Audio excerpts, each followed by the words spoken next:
9:23 now on Fox 43 Morning News, and the winter weather will affect your pets just as much as it affects you. Dr. Bill Lewis from Lincoln Highway Vet Clinic is joining us live via Zoom this morning with how to keep your furry friends warm and healthy throughout the winter. Good morning, Dr. Bill. Thanks for being with us. Oh, good morning. You're very welcome. So it's colder when we're waking up in the morning. We got to take our pets outside. We bundle up. But a dog going outside is a must. That's where they have to go. So how cold is too cold when it comes to taking our dogs for a walk? Well, what I do, I have greyhounds, and my cutoff temperature is 40 degrees. And anything less than 40, I put a coat on them to keep them warm. Obviously, if we have a dog that has a thicker coat, Siberian Husky, Malamute, yeah, they're going to be fine with temperatures, well in the 20s. But if we've got a short-coated dog, small dogs that are going to be more into, if there is snow on the ground, yeah, they need to be protected with some type of winter gear. And a lot of times pet owners just think it's kind of cute to dress their dog up in a winter coat, the little puffers and all that stuff, but they are actually helping our pets. Even though they have that coat, depending on how thick their coat is, the little cute Right, coats exactly, actually do because, help.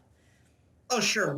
Think about, wind chill factors when it comes to people, but there's no reason that animals can't be affected by wind chill as well. So yeah, there's a number of different ways that we can keep them warm. They even have what are called snoods, which are like neck warmers. That can be put on that actually can cover the ears and keep the ears protected. There's a number of different types of booties that can be warm to protect the paws.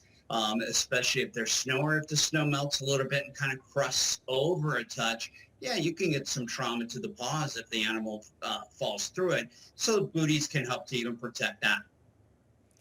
And the bonus is the pets just look adorable when they wear a coat. Now, you did just mention little booties, especially for the ice and cold. And I know some ice melts that people put on their driveways or sidewalks aren't great for our pets. So is there anything Oh, else besides exactly. booties? And what kind of ice melts and stuff like that should people be aware of? There are some more animal safe ice melts that are more calcium chloride as opposed to sodium chloride. So you don't have the actual salt standpoint of things. But I still tell owners to do because theoretically, even if an animal steps in safe salt, if they lick the paws off, it still can cause some GI discomfort.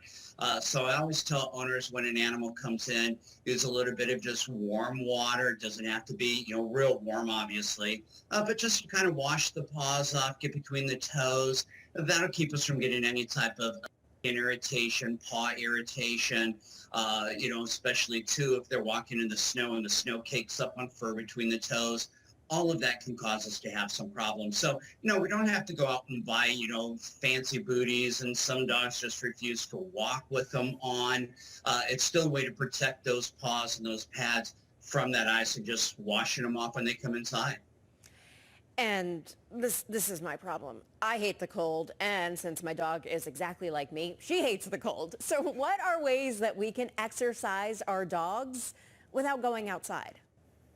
Well, you can still exercise inside. I mean, theoretically, yes, you can walk them on treadmill. So that can be done. Different types of toys can be used. Different types of, toys that have, you can put food in chasing it around. You can use laser lights to get them to preoccupy. Up and down stairs is good exercise, not just from the standpoint of weight management, but it keeps the joints limbered up as well. Because the problem being is that if we have an animal that's laying around too much in the cold or during the cold time of year, we're going to end up with weight gain. Then we're going to get it, into more sore and achy joints and end up with more complications related to that. But, a lot of imagination go into getting these guys to have some exercise indoors. Well, Dr. Bill, I can tell you my dog has a game of fetch up and down the stairs in her future. But thanks so much for joining us There you this go. morning and giving us some great tips to keep our furry friends safe this winter. We'll have You're much more very on our website, welcome. fox43.com.